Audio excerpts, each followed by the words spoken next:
Во Европа се заоструваат ковид мерките, а од другата страна на Атлантикот одржан е саемот на автомобили во Лос Ангелес.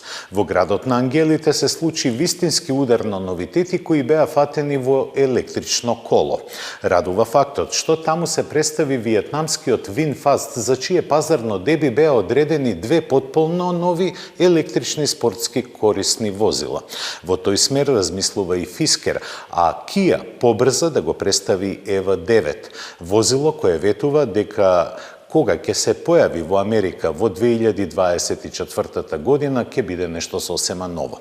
Денеска во голема мерка ќе ви ја пренесеме атмосферата од LA, а го тестиравме Peugeot 3008 плагин хибрид. На самиот почеток, пред да ве одведеме во Калифорнија, ви ги представуваме победниците во поинакви категории на возила.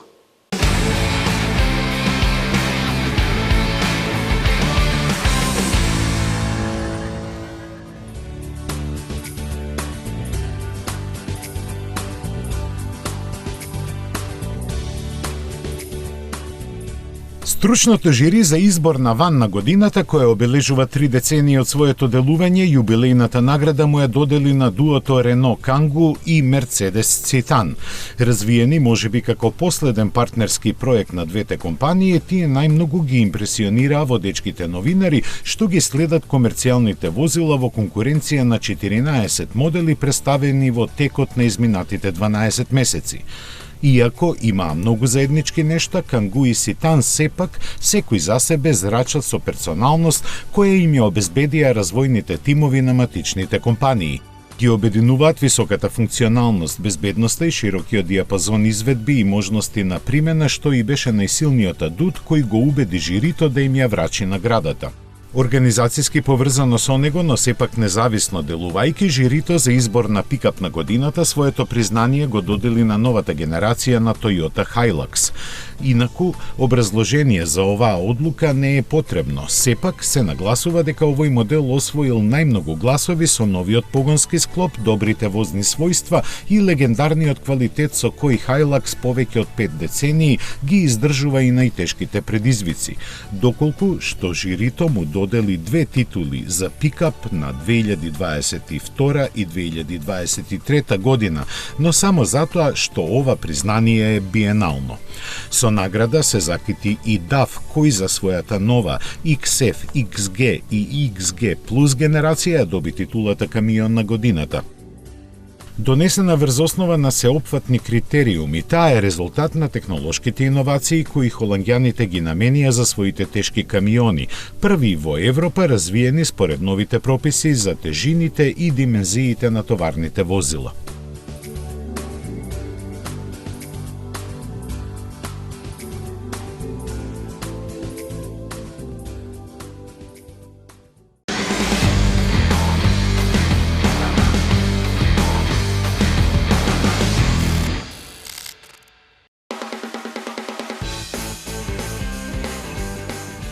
На саемот во Лос Ангелес светска премиера доживеа виетнамскиот VinFast, како што беше најавувано во последните неколку месеци, дебитираа 100% електрични спортско корисни возила.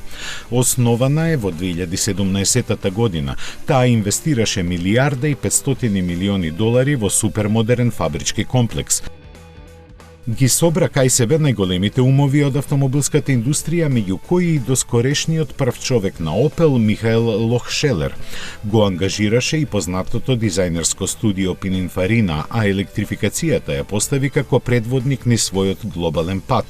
Тоа се одгледува во секој детаљ на новите модели, чиј модерен дизајн привлекува со своите моќни, но динамично избалансирани линии.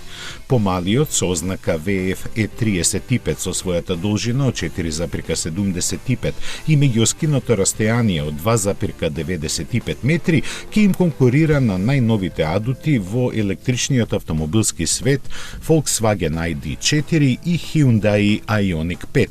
На купувачите ќе им понуди избор од еден или два електромотори со по 200 конски сили и автономија од 460, односно 500 километри. Поголемиот VF е 36 долг 5,1 метар и ќе доаѓа само со погон на сите тркала со два пакета батерии со автономија од 480 или 680 километри. За постигнување на своите амбициозни цели, VinFast ќе понуди повеќе модели со кои ќе опфати разни пазарни сегменти по пристапни цени и со посветена грижа за купувачите со 10 годишна гаранција. VinFast има за цел да воведе и паметни технологии како што се Smart Security, системот за следење на сообраќајот и надзор на возачот, кој се служи со вештачка интелигенција, а секако во план се и автономните способности.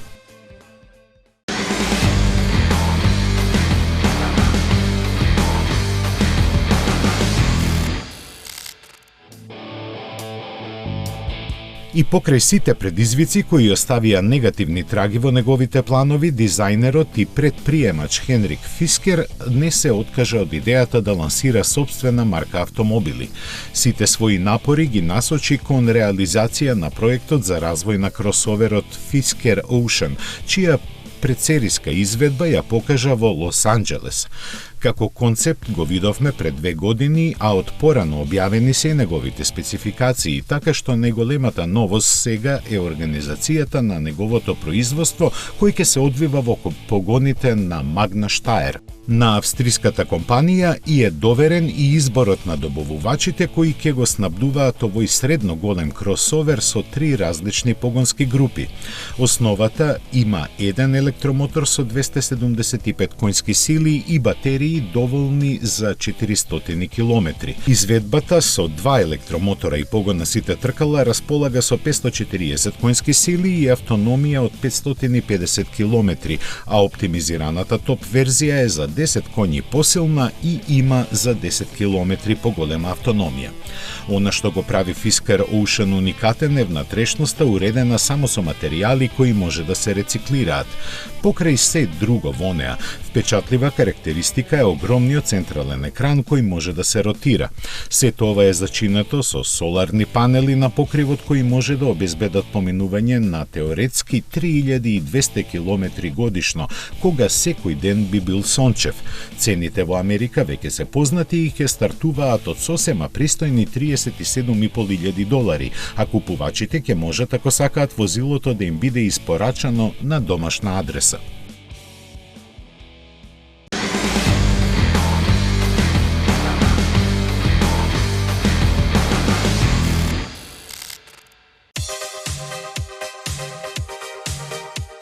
Следејќи ја зацртаната агенда за представување 11 електрични модели до 2026-та, Kia представи концепт со кој се најавува вториот од нив. Иако досега најавен повеќе пати, тој навистина изненади со своите грандиозни димензии и неочекуван дизајн.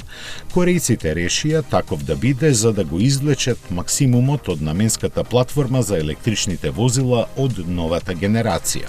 Затоа, иако е со должина од скоро 5 метри и широчина од 2 метри и 5 сантиметри, овој концепт со ознака EV9 сепак има складни пропорции.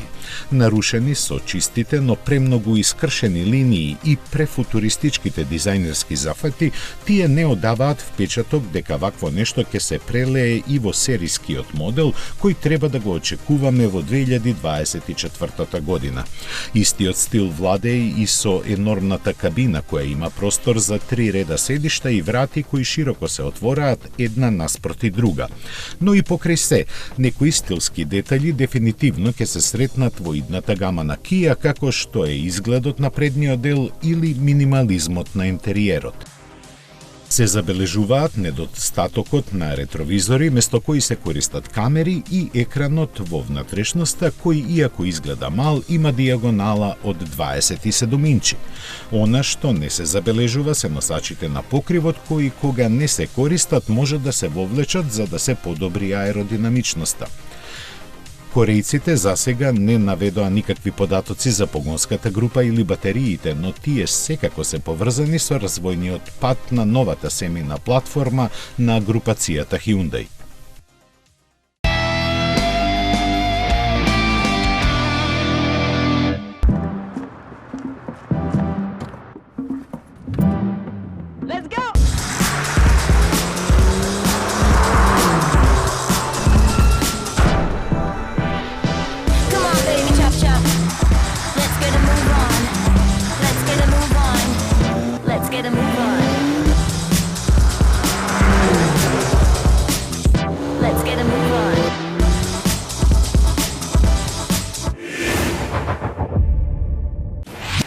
Метрополис, број 1 радиомрежа.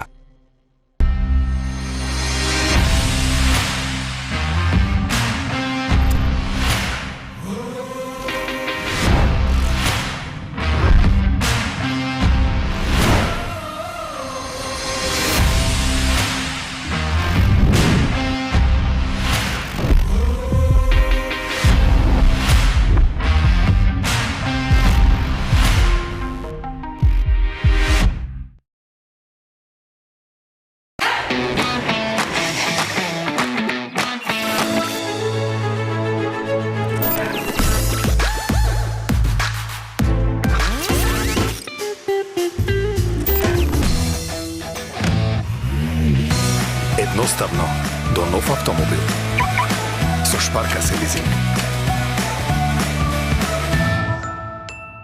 Нов автомобил го сакам, но овој пат има правила. Нема храна во автомобилот. Само смеј крени нозе и ќе те ги одсечам. Нема гласна музика. Нема ни миленици. Нема шанси. Океј, може би од следната недела. Новиот Opel Crossland, убавината и храброста одат заедно. This is Opel.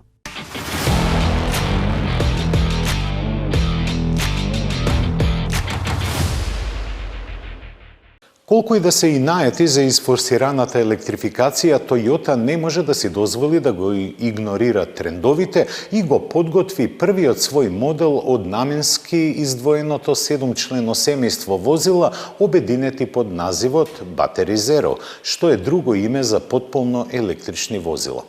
Исто како Solterra, првиот електричен Subaru. Овој кросовер со средна големина ја дели истата платформа како и новиот BZ4X. На својот настап во LA, Porsche му даде предимство на Cayman 718 GT4 RS, кој е новата звезда од Zuffenhausen. Тој беше придружуван со електричниот Taycan во GTS верзија.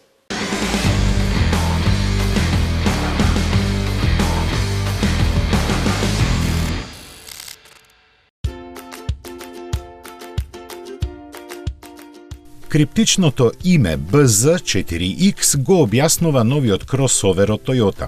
Првите две букви се кратенка од Battery Zero, а преостанатото кажува дека е кросовер.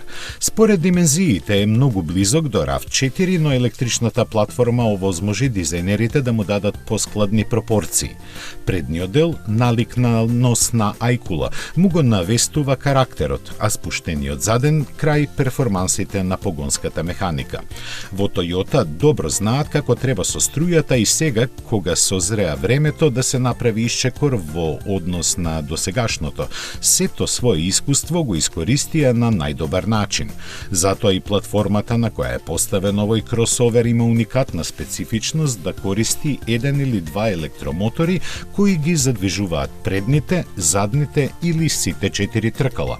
За водено ладените батерии кои се составен дел од лесната конструкција продукција, јапонците тврдат дека и после 10 години ќе задржат 90% од своите изворни перформанси. Верзијата со погон на предните тркала има 204 коњски сили, а она со 2 електромотора со само 14 повеќе. На располагање се неколку различни режими на возење, меѓу кои и 2 поставки за тешки терени. Зависно од изведбата, електричното првенче на Toyota овозможува поминување до 450 км со едно полнење, кои соларните панели вградени во покривот незначително ќе го продолжат. Се среќаваат и бројни технолошки напредни додатоци, како што се steer-by-wire системот за управување без механичка врска со тркалата. Во кабината, во која е ставен акцент на едноставноста и оптимизираната ергономија, се е подредено на тоа, заради што диагоналната инструмент табла е поставена блиску до видното поле на возачот над обрачот на управувачот. Цените се уште не се објавени, но во Америка се очекуваат да стартуваат од некои $35,000.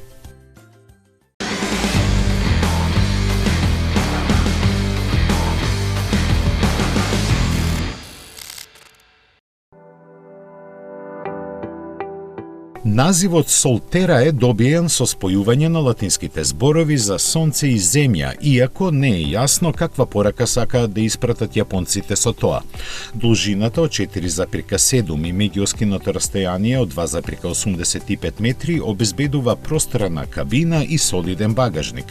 Внатрешноста е скоро исто како и кај моделот на Toyota, со тоа што Subaru нуди други колорни шеми. Во неа се забележуваат високо поставената дигитална инструмент табла, големиот екран на мултимедискиот систем на централната конзола и чисто извлечените линии на целиот интериер. Гледано однадвор, разликите од чедото на Toyota се во шестаголната маска и другите светла. Силуетата е иста, а назад, освен светлосниот подпис, двата модела се идентични. Така и кај погонските групи кои ги има две. Основниот модел е со еден електромотор од 204 коњски сили кои ги задвижува предните тркала, а верзијата со 4x4 погон има 2 електромотора со максимални 218 коњи. Батериите се со капацитет од 71 киловат-час и поддршка за полначи до 150 киловати. Обезбедуваат автономија од 530, односно 460 километри, а се полна до 80% за половина час. Продажбата на Subaru Solterra ќе започне кон средината на идната година, а цените ќе бидат објавени дополнително. Овие модели на Toyota и Subaru за глобалните пазари ќе се произведуваат во Јапонија, а за Кина локално.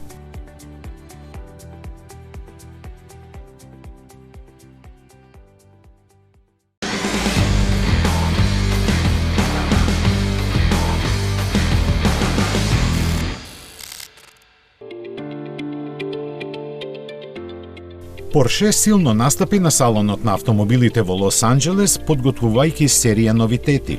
Најврелиот меѓу нив е најмалиот модел на марката, 718 Cayman GT4 RS, чии 500 коњски сили и перформансите што тие ги обезбедуваат бараат поимот уживање во возење наново да биде дефиниран. Тоа е по заслуга на 4-литарскиот боксер од 911 GT3 кој вртејќи се до 9000 пати во минута прави бескомпромисно да импресионира со секоја бројка. Најмногу со скоро за 24 секунди по доброто време на референтниот круг на Нурбургринг од неговиот брат без РС во ознаката. Како и секој модерен РС модел на Порше достапен е само со ПДК менувач со двојна спојка. Тој преминува низ своите 7 степени со брзина на светлината се до максималните 315 км на час, попат забележувајќи 3,4 секунди до првите 100. Нови во гамата на Порше се и двете верзии на Taycan кои го носат акронимот GTS. Кај нив оваа комбинација на букви значи зголемена електрична автономија која надминува 500 км. Позиционирани меѓу 4S и турбо верзиите располагаат со 598 коњски сили, за чие оптимално искористување посебно се прилагодени воздушното ослонување и задната управлива оска. Модификуваниот звучен пакет дополнително го нагласуваат GTS карактерот на новиот модел, кој ќе се препознае по црните или темни детали на надворешноста и во кабината. Издвојувањето од другите е можно со новата каросериска варијанта наречена Sport Turismo, која во основа е комбинација на веќе познатиот Cross Turismo со GTS спецификациите.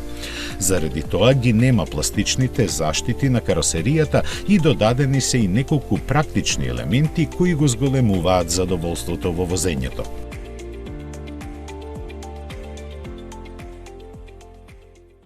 Добивајќи улога да ги развива платформите за малите возила на групацијата Volkswagen, Шкода ја лансира Славија, компактен седан наменат само за Индија.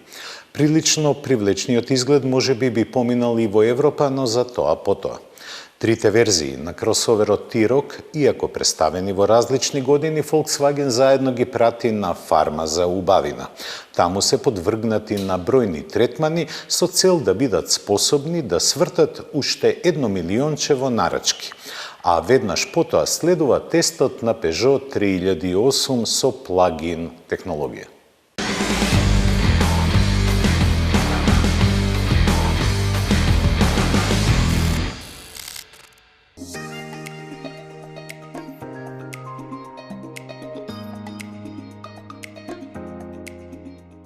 Со представувањето на Шкода Славија, чешкиот производител двојно изненади. Прво со тоа што не се очекуваше новитетот вака добро да биде среден, бидејќи е наменет за индискиот пазар, а второ со детално информирање за него со оглед на тоа што не е најавен за Европа. Или може би е, ама чесите тоа засега не сакаат да ни го соопштат, оставајќи не да им завидуваме на индиците, бидејќи ваквите седани на овие простори секогаш поминувале солидно. Добро слушнавте, Славија е седан со 4 врати со класичен поклопец на багажникот. Специјално за овој модел е развиена посебна верзија на MQB платформата, прилагодена за тамошните патишта. Според изгледот на предниот дел многу наликува на новата Фабија, додека складната силуета е доказ дека дизајнерите сериозно си ја завршиле работата. Задниот дел изгледа како поспортска еволуција на Октавија, на која и се доближува и според димензиите. Скоро истото меѓуоскино растојание обезбедува пространа кабина која е модерно уредена. Со оглед на пазарот и конкуренцијата која владее таму, не се штедело ни на опремата, па така Славија е во согласно со она што се добива во Европа, вклучително и безбедносните системи, кои вклучуваат неколку напредни активни технологии и асистенти за помош на возачот. Она што не е европско кај овој модел е цената која за верзијата со 3-цилиндричниот еднолитерски мотор со 115 коњи стартува од околу 12.000 евра.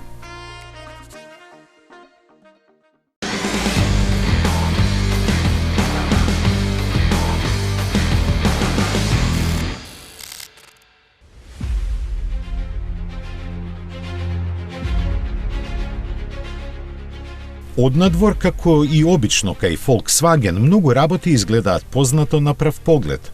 Најзабележителни иновации се сега стандардните LED фарови, затемнети задни светла, двојната каросерија и алуминиумски тркала од 17 до 19 инчи. Во внатрешноста зголемен е квалитетот на материјалите, како и површините покриени со екрани. Нове дигиталниот кокпит со 8-инчен TFT дисплеј во боја, со доплата сјае и со дополнителни функции во формат од 10,25 инчи. Екраните на инфозабавниот систем се препозиционирани на контролната табла во стил на таблети. Големините на екраните на допир се движат од 6,5 инчи во основната до 8 инчи во нивоата на опрема Style и Airline, а за врвната верзија Discover Pro резервиран е дисплеј од 9,2 инчи со прикази на сообраќајни знаци во реално време и владее со интуитивна гласовна контрола.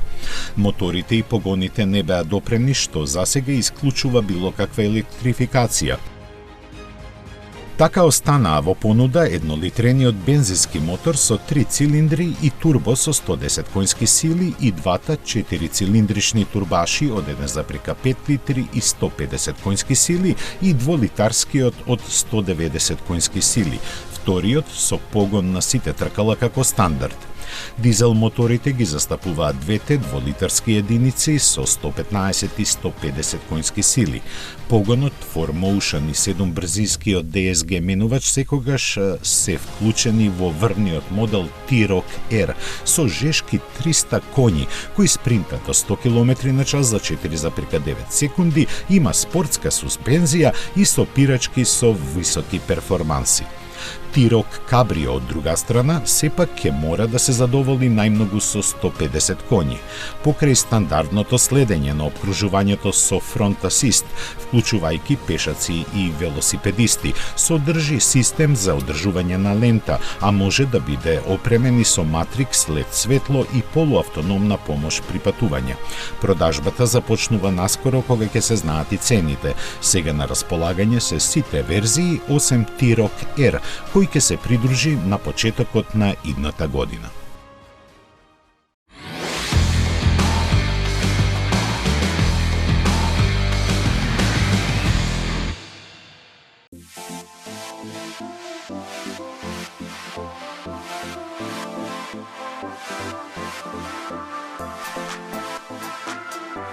Електрификацијата и хибридизацијата е горлива тема во автомобилската индустрија, но таа незапирливо продира дури и на нашиот пазар.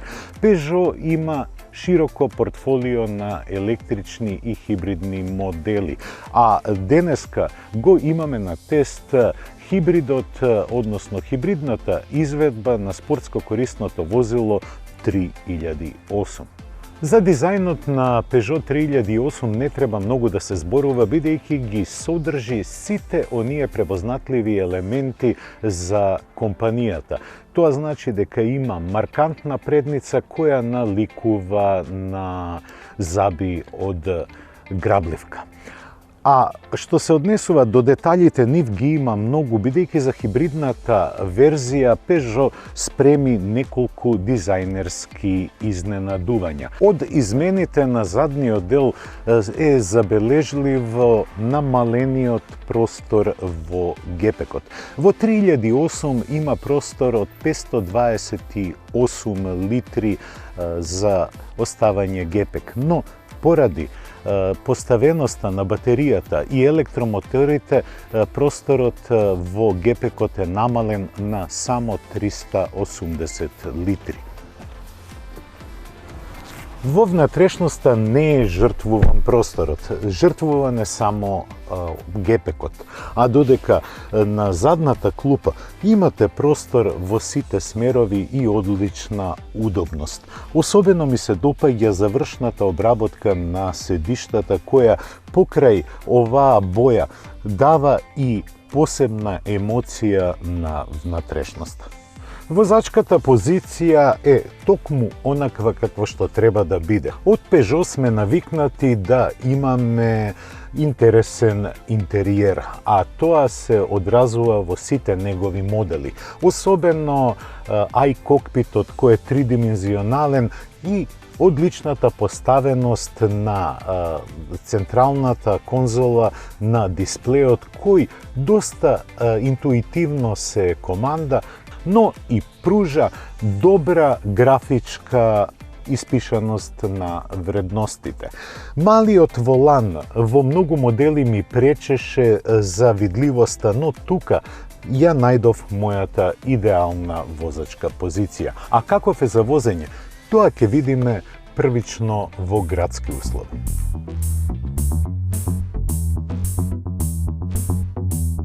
Предноста на плагин хибридите во однос на класичните е што можат одредена километража да поминат само исклучиво на струја. И тоа не символична, околу 40 до 50 километри. Таков е случајот и со Peugeot 3008 плагин хибрид. Тој е задвижуван од бензински мотор од 1,6 литри кој располага со 200 конски сили. Но тука не завршува приказната околу силата. Дури и продолжува, бидејќи имаме два електромотори кои се напојуваат од батерија која има капацитет од 13,2 киловат часови. Тоа е доволно според производителот да се поминат 50 километри во градски услови. Веднаш удобноста се гледа преку мазното тргање и преку тишината. Дури се чувствувате како да сте на летечки тепих, бидејќи амортизацијата е извонредна, а тишината е насекаде околу вас. Приказната за користење на плагин хибриди во градски услови ми се допаѓа, затоа што имате сосема доволна дневна автономија да ги извршувате секојдневните обврски, а полнењето можете да го вршите кога ќе ја завршите работата или кога ќе стигнете во вашата канцеларија. Така во голема мерка се мигрира загаденоста од градските средини во средините каде што се произведува струјата. Големо внимание е посветено на ергономијата. Тоа е, впрочем, и второто име на Peugeot. Чувството во кабината е извонредно, особено кога го користите ова возило во градски услови, бидејќи прегледноста е сосема добра, а удобноста е на завидно ниво, исто како и интериерот кој зрачи со емоции. Возењето, како и кај секој електричен автомобил во градски услови, е извонредно забавно, бидејќи ве тера да возите и економично. А кога треба да се вози во градски услови и економично, тогаш се става менувачот во battery mode. Тогаш е изразена рекуперацијата која ви го зголемува дострелот на батериите. Се користи сета онаа енергија, па дури и енергијата на сопирање, за да се обноват батериите. Па, доколку возите умно и еколошки, оваа декларација од 50 километри автономија на струја можете да ја зголемите дури и за 10%. Но овој автомобил има 300 конски сили. Како што споменав, 200 доаѓаат од моторот со внатрешно согорување, додека системските дополнителни 100 доаѓаат од двата електромотори. Тоа може да алудира на добри возни својства. А за тоа ќе го искористам најблиското место до Скопје, нашето водно.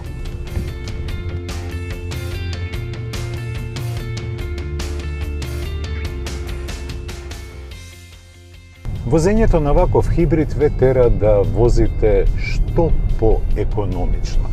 Тоа не значи дека требате да се откажете од сите ваши желби кон перформансите, бидејќи во ова возило ги има многу. Но предизвикот на електричниот погон е да се помине што повеќе километри без емисија на издувни гасови.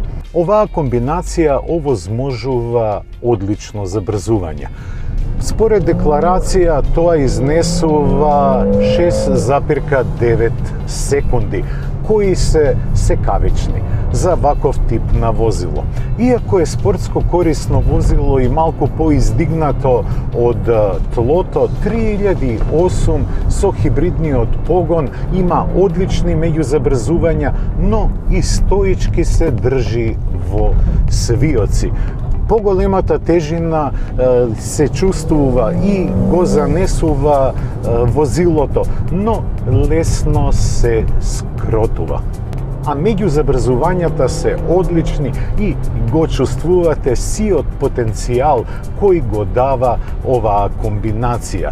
Се разбира дека при вакво возење не можете да очекувате голема економичност. На електричен погон може да се поминат нешто повеќе од 50 километри. Но електромоторите се секогаш тука кога е потребна екстра сила или екстра забрзување. И кога ја форсирате, 3008-ката во плагин изведба знае да потроши и повеќе од 9 литри гориво.